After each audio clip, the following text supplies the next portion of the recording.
Sir શું નામ આપનું?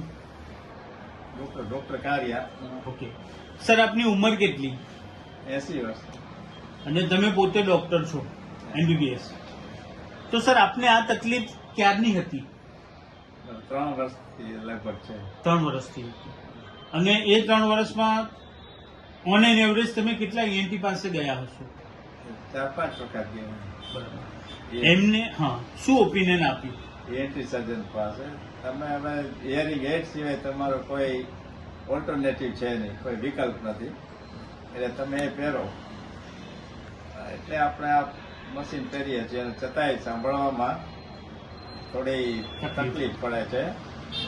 ડિસ્ટન્સ સંભળાતું નથી, ટીવીમાં બરાબર સંભળાતું નથી. ચાલુ કરીએ ગમે એટલું વોલ્યુમ મૂકીએ તો, એટલે હું આપની પાસે આવ્યો છું. સર, આજે તમે આવ્યા, તમે તમારી ટ્રીટમેન્ટ શરૂઆત કરી આજે, તો આજે તમને શું ફીલ થયું? સમ ઇમ્પ્રુવમેન્ટ ઇઝ ધેર. પહેલા કરતા થોડું સારું છે સાહેબ. જે સંભળાવવું જોઈએ એના કરતા તમે ઓછા વોલ્યુમથી બોલો તો બી સંભળાય છે. That is a good sign. તો તમારા શું આશીર્વાદ છે અમારા માટે? અરે ભાઈ સાહેબ, તમે સિનિયર છો, તો તમારા આશીર્વાદ બહુ મહત્વના છે અમારા માટે.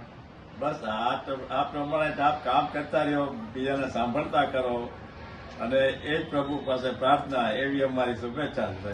Thank you so very much.